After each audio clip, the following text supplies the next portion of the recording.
Capres PDIP selalu tumbang di Sumbar. Gimana sih ceritanya? Berdasarkan hasil real count sementara KPU, pasangan Ganjar Mahfud hanya meraup 3,93% suara di Sumatera Barat. Bahkan, sejak pemilu langsung digelar tahun 2004, Capres PDIP tak pernah menang di ranah Minang. Kala itu, Megawati hanya memperoleh 16,23% suara di putaran kedua. Pada Pilpres 2009, kekalahan Megawati terulang. Saat menggandeng Prabowo, Megawati hanya mendapat 5,89% suara.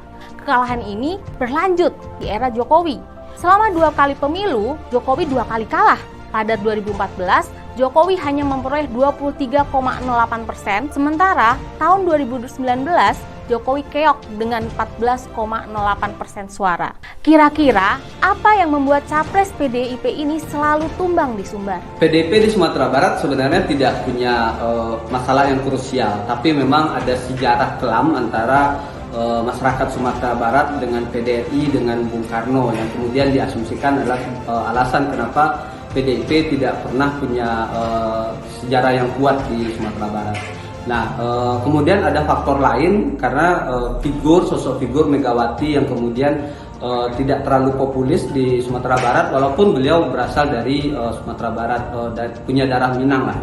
Nah, kemudian juga figur lainnya adalah karena ketokohan dari tokoh-tokoh partai di Sumatera Barat itu tidak terlalu membumi. Kenapa sekarang PDIP mendapatkan kursi di Sumatera Barat? Ya karena sebenarnya karena ada vote getter yang mereka miliki sekarang di Dapil 1 Sumatera Barat, yaitu ada Alex, ketua partai, kemudian ada Pak Fahrizal yang mantan calon gubernur, kemudian juga ada anak dari bupati yang kemudian dapat suara yang cukup signifikan di pesisir selatan. Nah, faktor-faktor itulah yang kemudian menyebabkan PDIP kemudian punya basis massa yang cukup untuk Dapil 1. Tapi secara keseluruhan sebenarnya ada problem dengan komunikasi antara tokoh PDIP dengan masyarakat Sumatera Barat. Kemudian juga ada sejarah kelam tadi yang kemudian tidak bisa memunculkan suara yang signifikan dari PDIP.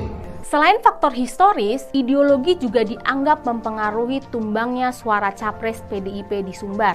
Ada sejumlah narasi yang didengungkan, dari PDIP bukan partai Islam hingga identik dengan partai terlarang.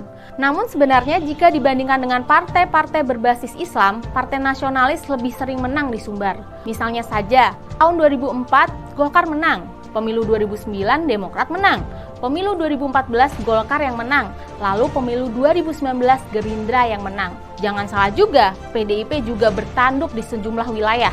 Misalnya saja, pemilu 2009 PDIP unggul di Kota Pariaman. Lalu di pemilu 2014 PDIP juga menang di Darmasraya, Pasaman Barat, dan Kepulauan Mentawai. Kata orang bijak, tak ada yang tak mungkin. Begitu pula Capres PDIP. Mungkin selama ini kalah di Sumbar, tapi yuk coba lagi pemilu mendatang.